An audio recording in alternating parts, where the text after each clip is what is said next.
ตัวนี้เป็นรุ่น HM 6000จากเน็ตโปรนะครับเหมาะเยอะมากทนทานนะครับอัตราความเร็ว 5,500 รอบต่อนาทีประหยัดไฟนะครับติดตั้งง่ายนะครับรุ่นนี้นะฮะเน็ตโปร HM 6000นะครับเหมาะดีมากนะครับ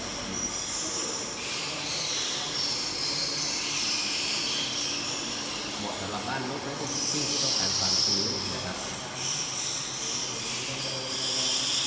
ก็คือสอบถามได้นะครับนาราลังนกนะครับ089 657 7029